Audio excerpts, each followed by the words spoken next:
Nunca imaginé que el acto más violento contra mi propio matrimonio sería un juego de llaves girando en la cerradura de la puerta principal. No hubo gritos previos, ni platos rotos, ni esa escena teatral que las películas venden como preludio del divorcio. Solo hubo silencio, un silencio espeso y calculado, y al otro lado del umbral, mis suegros cruzando la puerta como si estuvieran entrando a un hotel que habían reservado a nombre de su hija.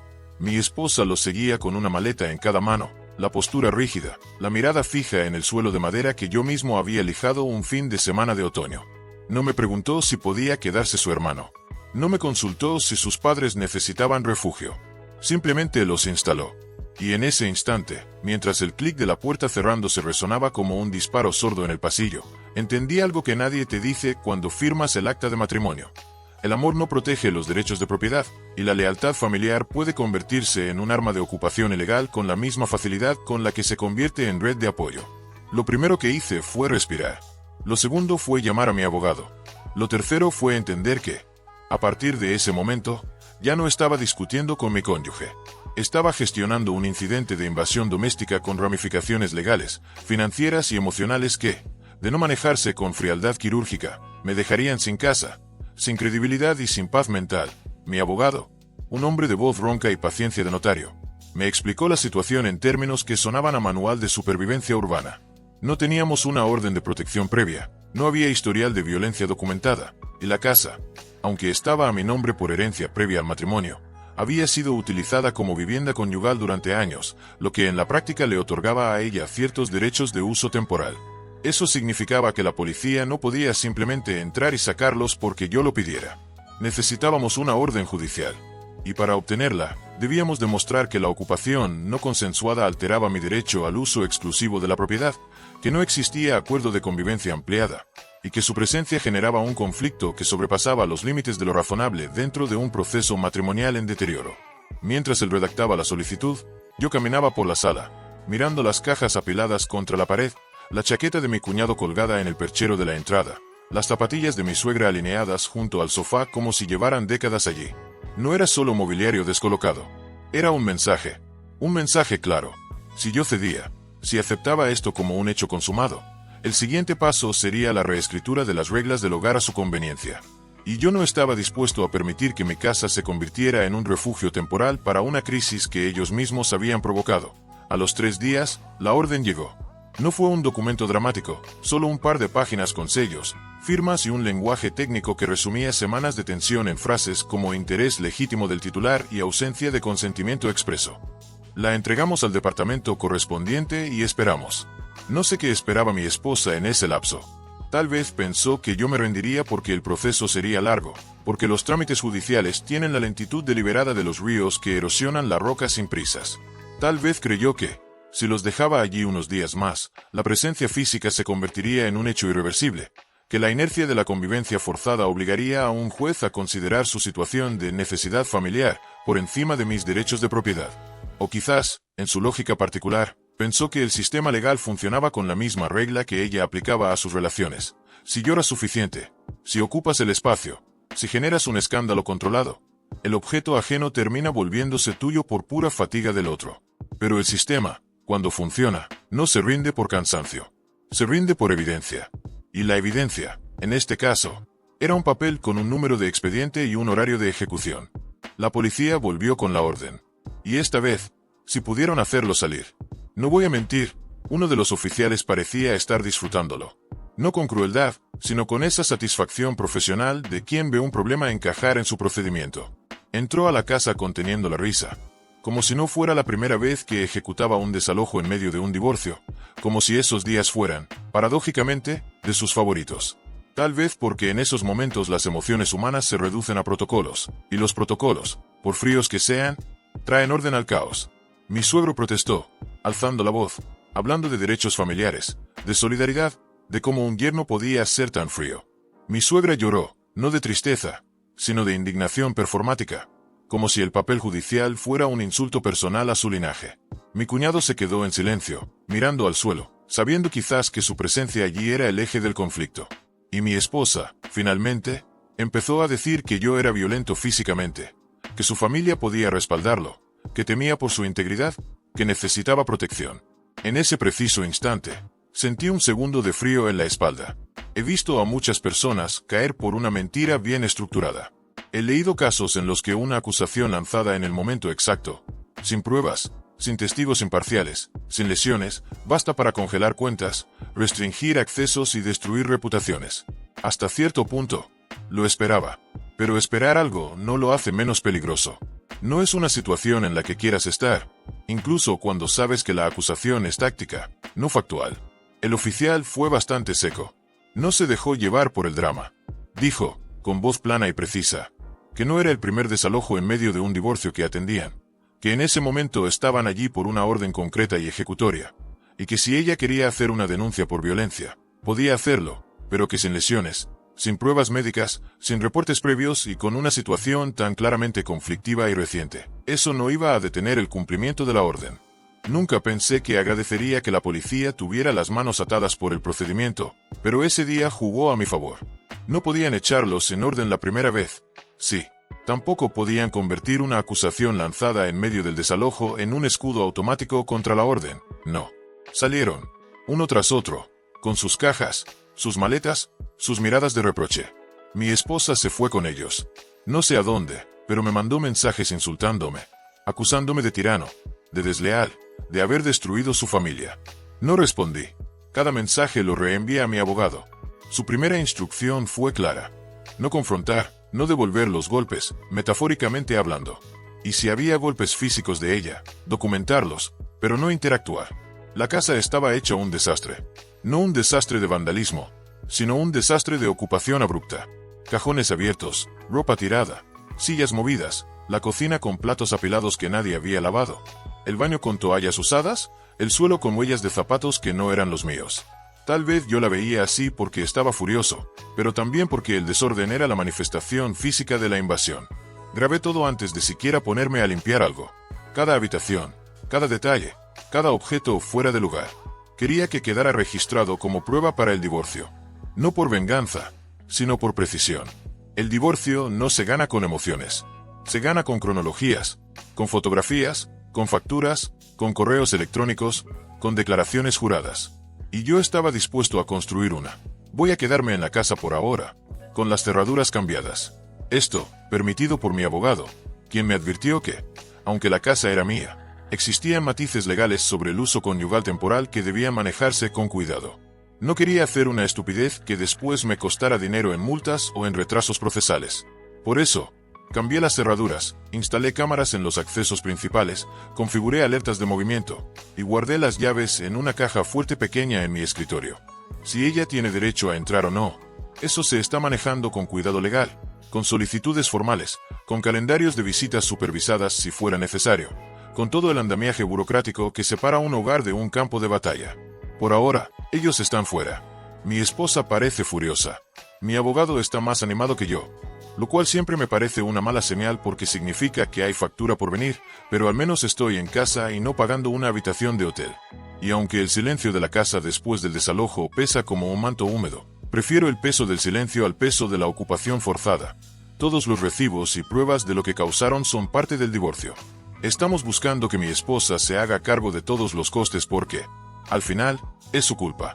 Demandar a mis suegros cuando quizás no tengan nada con que pagar es una mala estrategia legal. Solo generaría más papeleo, más resentimiento, y posiblemente un juicio civil que se alargaría años sin garantía de recuperación. Puedo obtener más del divorcio, centrando el reclamo en la persona mayoritariamente responsable de esto, ella. Su decisión de mover a su familia sin consentimiento, su negativa a negociar, su uso de la propiedad como palanca emocional, todo eso se traduce en compensaciones, en ajustes patrimoniales, en descuentos sobre su porcentaje de los bienes gananciales. El abogado lo explica con calma. El sistema no castiga el mal carácter, pero sí responde al incumplimiento de acuerdos, al uso indebido de bienes, y a las acciones que generan gastos evitables. Y cada mensaje que ella envía, cada visita no autorizada, cada intento de presión, es un ladrillo más en la pared que me protege. Mi esposa ha vuelto a usar más su voluntad que su inteligencia. Un intento desagradable para mí y para otras personas, pero que sigue siendo importante para el divorcio. Si espero unas semanas, quizás me salga gratis y me quede con todo a este ritmo. No sé por qué digo intentó, como si fuera una sorpresa. A estas alturas, si un día no intenta empeorar su posición legal, casi me preocuparía. Pensaría que está enferma, o que por fin un adulto responsable le quitó el teléfono. Esta vez fue al apartamento que tengo en alquiler. El mismo apartamento que empezó todo. El mismo que compré con un préstamo personal antes de casarme. El mismo que tiene inquilinos con contrato vigente viviendo allí. El mismo que no está a su nombre y nunca lo estuvo, por lo que no tiene ningún poder legal sobre él. Por lo que me contaron mis inquilinos, ella apareció diciendo que quería hablar pacíficamente.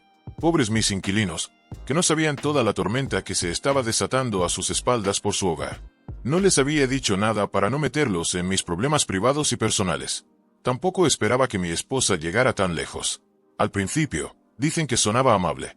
Les dijo que la situación familiar era complicada, que ella estaba en proceso de divorcio, que ese apartamento era de su familia también, que necesitaba que ellos fueran comprensivos, que a veces las cosas no salen como se planean, que entendía que ellos tenían un contrato pero que las circunstancias cambian.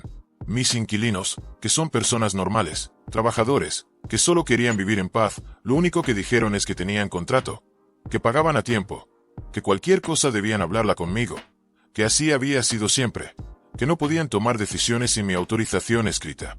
Ahí dejó de ser pacífica. La voz se le endureció. Empezó a decir que el contrato podía romperse, que yo no iba a poder mantener el apartamento después del divorcio, que sería mejor que se fueran por las buenas, que no querían verse metidos en un problema legal, que su familia necesitaba mudarse pronto y que no sería cómodo para nadie si ellos seguían allí, que a veces es mejor anticiparse a los conflictos. Insinuó amenazas veladas, habló de abogados, de desalojos rápidos, de que el sistema no protege a los inquilinos cuando el propietario está en quiebra emocional. Mis inquilinos la grabaron. Creo que fue uno de sus hijos, un adolescente, pensando que podía hacer un vídeo para redes sociales, una especie de TikTok con una persona enfurecidamente graciosa. No sé qué pasó por su cabeza, pero el vídeo existe. Y es claro. Y muestra su tono, sus palabras, su intento de coacción. Me llamaron inmediatamente después. Yo les pedí que me mandaran el vídeo, que no volvieran a hablar con ella, que si regresaba llamaran a la policía. Luego los animé a hacer una denuncia por amenazas o acoso, según lo que la policía considerara aplicable, y me ofrecí a llevarlos a la comisaría con mi propio coche. Fueron por su cuenta, pero agradecieron que se los ofreciera. Eso me dijo mucho sobre el tipo de personas que tengo alquilando mi propiedad. Gente que no huye, que documenta, que actúa con sentido común. Mi abogado está trabajando con las nuevas pruebas. Con eso conseguimos una orden de restricción temporal para que mi esposa no pueda acercarse al apartamento ni contactar a los inquilinos. Como la propiedad no está a su nombre, como ya había un patrón de conducta documentado, como existía vídeo y testimonios, fue mucho más fácil de lo que habría sido si esto hubiera ocurrido de la nada. También hice algo por los inquilinos. Les di un descuento en la renta de ese mes por las molestias.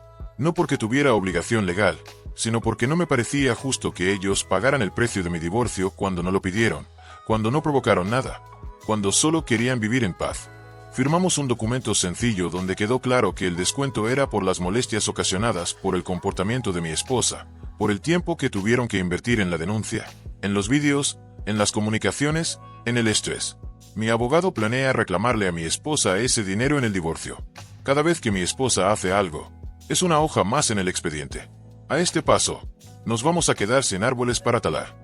Hay versión digital, pero también es necesario tenerlo impreso por cuestiones burocráticas.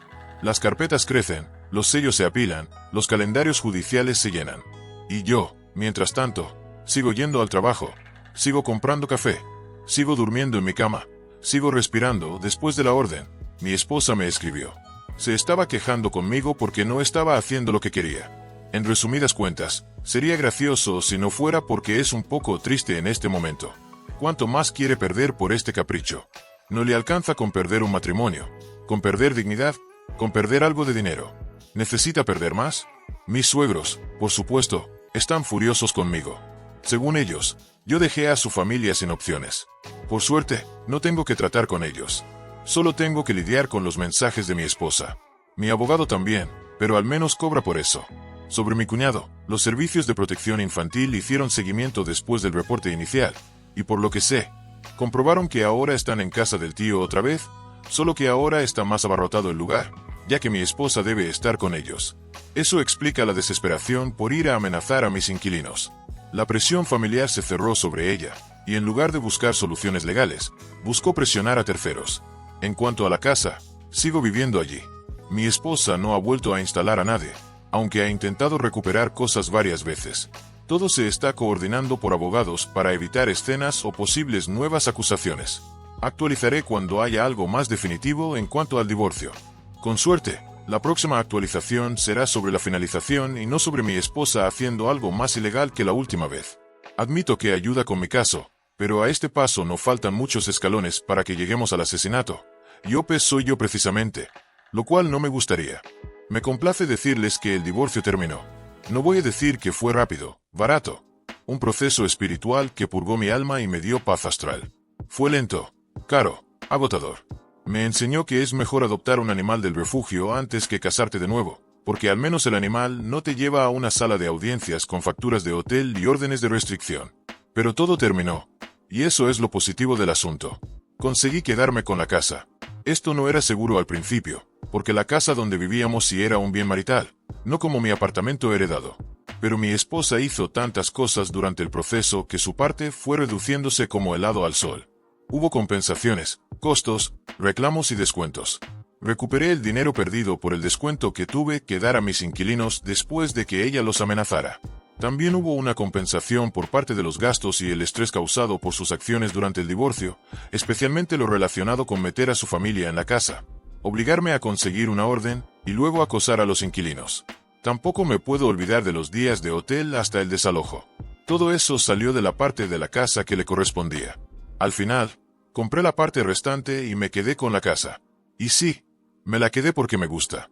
Me gusta el vecindario, me gustan algunos vecinos, queda cerca del trabajo y de lugares importantes para mí. No iba a dejar una buena casa solo porque mi ex se volvió loca. Además, quedármela es un poco mezquino, y me gusta. Es una casa que, al final del día, está bien. También hubo consecuencias para ella por lo del apartamento. Fue una denuncia de mis inquilinos, y tuvieron su día de corte. Por eso también les hice un nuevo descuento por los problemas, pero ella recibió una multa y libertad condicional. Tiene que presentarse una vez al mes y cumplir condiciones, incluyendo pruebas de drogas. No sé todos los detalles exactos porque ya no soy su esposo, y esa frase me da una paz que no puedo describir con palabras. Los inquilinos dijeron que con eso no los volverá a molestar. Sé que su empleador está al tanto de sus problemas, aunque no por mí. Creo que está obligada a informar ciertas cosas por el tipo de trabajo que tiene. Hasta ahora no la han despedido. Esto es importante para lo que tengo que contarles ahora, que está relacionado con su falta de ingresos. Sus padres consiguieron un apartamento de 2 habitaciones, por lo que supe. Allí iban a vivir ellos, mi ex y su hermano menor. Eso significaba que ella tendría que compartir habitación con su hermano de 16 años, o dormir en la sala, o participar en alguna solución creativa que seguramente habría terminado en otra pelea. No lo hizo. Se mudó sola a un apartamento pequeño. Sé que es pequeño porque durante el divorcio solicitó acceso a parte de los ahorros compartidos que estaban congelados para cubrir depósito, primer mes y gastos necesarios para conseguir un lugar. Eso se permitió, pero también se descontó de su parte. Con la cantidad que pidió, no creo que haya terminado en un palacio. Digamos que probablemente puede cocinar, dormir y arrepentirse en el mismo metro cuadrado.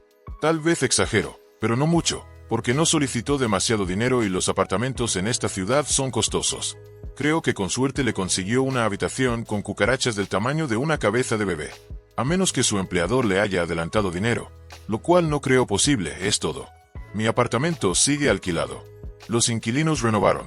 Les mantuve buenas condiciones porque, después de aguantar a mi ex apareciendo a amenazarlos, era lo menos que merecían. Son buenos inquilinos, han demostrado cuánto valen, y por eso era prioridad para mí mantenerlos felices y devolverles un poco de todo lo que hicieron por mí. Estos son inquilinos con los que iría a la guerra. No son solo buenos inquilinos que pagan a tiempo.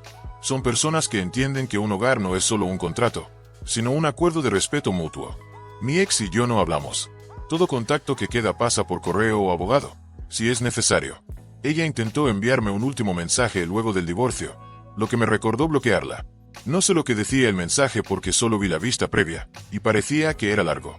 Empezaba con algo como: ahora que no tengo que soportarte más como esposo, puedo decirte que eres una bestia repugnante. Pero luego se corta.